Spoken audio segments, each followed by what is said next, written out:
What we got here then? Wow, this is something very special. Very, very special. A60 Cambridge, Farina, one of my favourite cars. Drive lovely, these old Farinas. They're just so nice. They just cruise along smooth and lovely. They're not quick. They give you, they instill confidence. When you drive a nice Farina like this, you drive down the road, you know you're going to get there, you know you're going to get back. They're just an amazing old car. They're lovely. Perfect classic car. Now this is just unbelievable, unrepeatable, this car. Original, look, all this original. It was one family from you. Father bought it, he passed away, went into mother's name. Mother then passed away and it went into son's name, same name. One family from you, 13,000 miles, absolutely genuine, 100%. Condition is unbelievable, virtually untouched, just about factory paint. Not saying it's perfect, but what do you do? I mean, you certainly don't paint the body, it's original factory finish. You certainly don't touch that. You re-chrome it. Bumpers are perfectly okay to re-chrome. They suffered quite bad with chrome problems, and all this monkey metal was always a problem, as you can see. One or two little bits and pieces of issues, but you know, which you do, but you do it so careful. This don't want to go to your average restorer or paint shop. This wants to be done by someone who knows what they're doing, to blow them little bits and pieces in, recolouring the stripe, as you can see, little bits like this. What do you do? I mean, you address them as long as you can match it okay. Now in the old days we wouldn't have had too much of a problem, because we could fanny around and fill and blow these bits and pieces in. These days, of course, you know, with clear over base and water base and all the rest of it, two packs out the question. What can you do? It's a real right difficulty. This here has been treated with cure rust. The family treated that with cure rust years and years ago, and it's arrested it, but it does want addressing. But that there, you see, I mean, really, all you do, you'd maybe just put a finger smearing of mastic in there and call it a day on that, you know.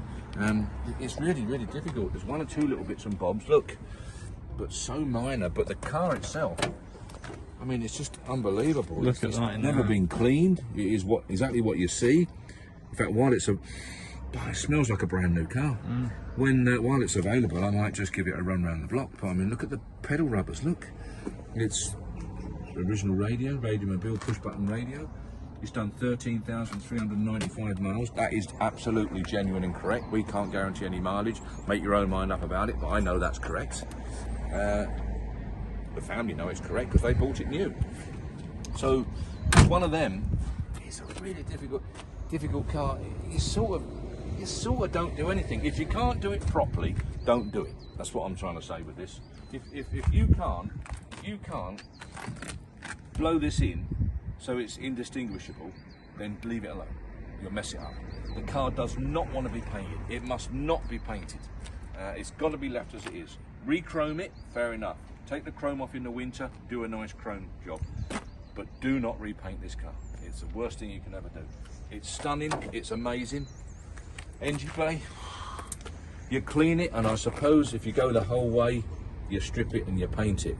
If British Lane or BMC, as it was in them days, had painted it a little bit better, obviously you wouldn't have had this problem.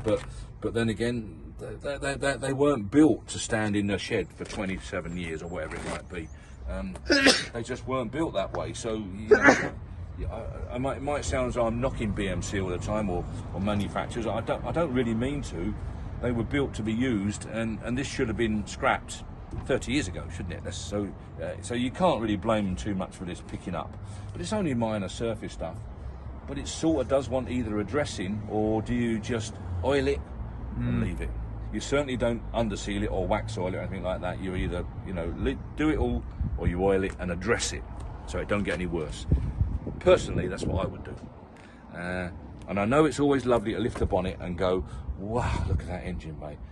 But I get more of a kick out of opening the bonnet and saying, wow, what an original engine bay. That's the difference. So I think the car is wonderful. I'm a Farina fanatic anyway.